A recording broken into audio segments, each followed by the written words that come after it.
നമസ്കാരം. വള്ളുവനാട് ന്യൂസിലേക്ക് സ്വാഗതം. പെരിന്തൽമണ്ണ ദൃശ്യക്കൊലക്കേസ് പ്രതി വിനീഷ് മുംബൈയിൽ പിടിയിൽ. 2025 ഡിസംബറിലാണ് കോഴിക്കോട് കുതിരവട്ടം മാനസികാരോഗ്യ കേന്ദ്രത്തിലെ ശുചിമുറിയുടെ ചുമർ തുറന്ന പ്രതി വിനീഷ് രക്ഷപ്പെടുന്നത്.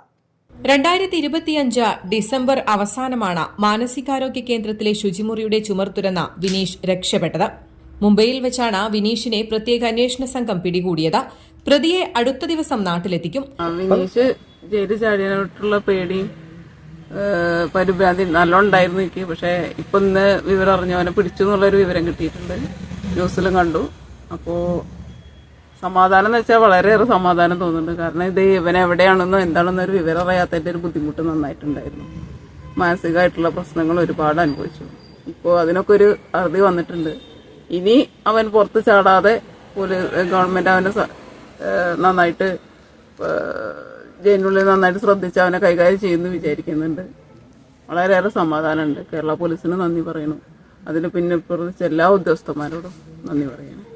മാനസികാരോഗ്യ കേന്ദ്രത്തിൽ നിന്ന് രക്ഷപ്പെട്ട വിനീഷ് മുംബൈയിലെത്തുകയും തുടർന്ന് അവിടെ പലയിടങ്ങളിലായി ജോലി ചെയ്ത് ജീവിക്കുകയുമായിരുന്നു. ഇതിനിടെ നാട്ടിലെ ഒരു ബന്ധുവുമായി ബന്ധപ്പെടുവാൻ ശ്രമിച്ചതോടെ പോലീസിന് ടവർ ലൊക്കേഷൻ വിവരം ലഭിച്ചു. തുടർന്ന് മാസങ്ങൾ നീണ്ട അന്വേഷണത്തിനൊടുവിലാണ് പ്രതിയെ പിടികൂടാനായത്.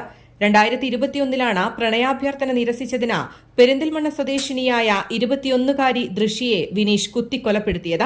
ദൃശ്യയുടെ പിതാവിന്റെ വ്യാപാര സ്ഥാപനത്തിന് തീയിട്ട ശേഷമാണ് വീട്ടിൽ അതിക്രമിച്ചു കയറി പ്രതി പെൺകുട്ടിയെ കുത്തിവീഴ്ത്തിയത്. ദൃശ്യയെ കൊലപ്പെടുത്തിയതിനു പിറകെ കുടുംബത്തെയാകെ ഇല്ലാതാക്കുമെന്ന് വിനീഷ് ഭീഷണിപ്പെടുത്തുകയും ചെയ്തിരുന്നു. റിമാൻഡിലായ വിനീഷിനെ കണ്ണൂർ സെൻട്രൽ ജയിലിലാണ് പാർപ്പിച്ചിരുന്നത്. ഇതിനിടെ മാനസികാസ്വാസ്ഥ്യം പ്രകടിപ്പിച്ചതിനെ തുടർന്ന് 2022 വിനീഷിനെ കുതിരവട്ടം മാനസികാരോഗ്യ ചികിത്സാ കേന്ദ്രത്തിൽ പ്രവേശിപ്പിക്കുകയായിരുന്നു. 2022 പ്രതി കുതിരവട്ടത്തു നിന്ന് ചാടിപ്പോയെങ്കിലും പിന്നീട് പോലീസിന്റെ പിടിയിലായി. ഇതിനിടെ കൊതുകുതിരി കഴിച്ച ജീവനൊടുക്കുവാനും ശ്രമിച്ച സംഭവമുണ്ടായി. News desk, Valluvanad news.